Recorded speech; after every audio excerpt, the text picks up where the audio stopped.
Hey guys, it's Carrie, and I wanted to talk about intuition in this video today. I wanted to share a little bit more of my insight being an intuitive reader for 15 years, and I have been pretty intrigued by the progression of our perception regarding intuition and what it actually means. I think intuition is built within everyone in a lot of things, not just humans.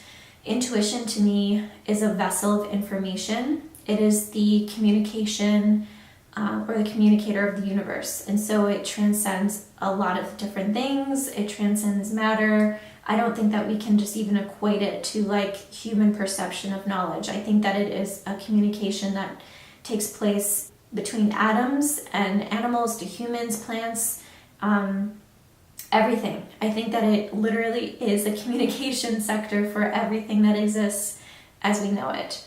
And I think that intuition, being a vessel, can transfer information in multiple ways. So as far as being an intuitive reader, what I always try to explain to people is this is something that I've developed with hard work, just like anything that you may be interested in. It takes practice to be good at something. And I think that I'm a firm believer that though some people may have an easier ability to access their intuition, I think that there's a reason why. And the reason why I think that happens is because I believe that, when it comes to people who are just so naturally gifted at certain things, it's not necessarily because it's just like, I'm going to grant you this magical gift, said someone in the universe up above. I really think that within our DNA lines, somebody in the history or in the ancestry of that DNA genetic line probably started to study, let's say, music, or perhaps in my case, being that I come from a Native American ancestry, in fact, my great-great-grandfather was a chief of our tribe. And he did a lot of different ceremonial things. He was a very spiritual person. I think that I probably am naturally very sensitive because in my history, in my DNA, it's literally written in there to access our other senses and to be heightened in certain ways because of the practice of my ancestors. I feel the same way in regards to musical prodigies or people who are just naturally gifted at certain things. I think somewhere in the line of their DNA, there has been a lot of hard work put into it by other people, and it's sort of just naturally flowed genetically into this one person. So that's pretty much how I feel in regards to people who have these natural abilities, a little bit more sensitive to others, but it doesn't mean that you can't develop yours and that you can't be as strong. It's going to take will, dedication, intention. You have to create your own reality. So I just want people to know that, because I just feel like, so many times when I talk to people who don't know much about what it is that I do or understand this side of life or this way of life, I explain to them that it's not because I'm this special gifted person. It's because, one, I cultivate it and I work hard, but two, there's a potentiality that, being that I'm connected to my ancestors and the hard work that they put in, that it allowed me to be this way. And then I'm really encouraging too, when I do readings for my customers and my clients, I really encourage them to develop theirs and to actually not rely on readings. Readings are meant to be assistance. They are meant to guide you in some ways when you feel stuck, but in no way, shape, or form should a reading be something that you rely on or that you need to get through.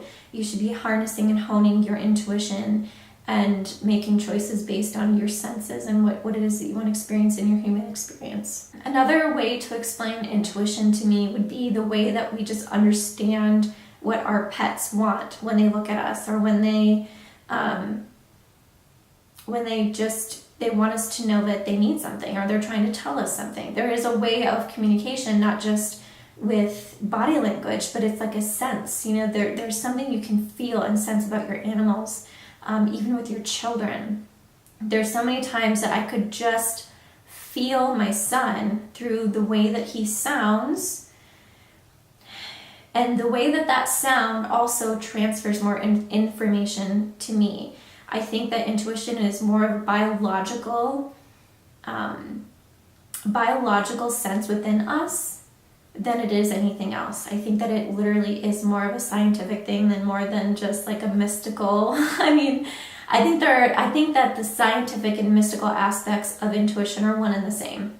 And I think there's such a magic to intuition that we will begin to understand more and more as we evolve and as our minds are, on the quest of understanding more. So the more that we put ourselves in the shoes of science and physics, and the more that we support those fields, and the more that we ourselves do research within them, I think that we're going to understand more of the magic that takes place behind the scenes of life and existence.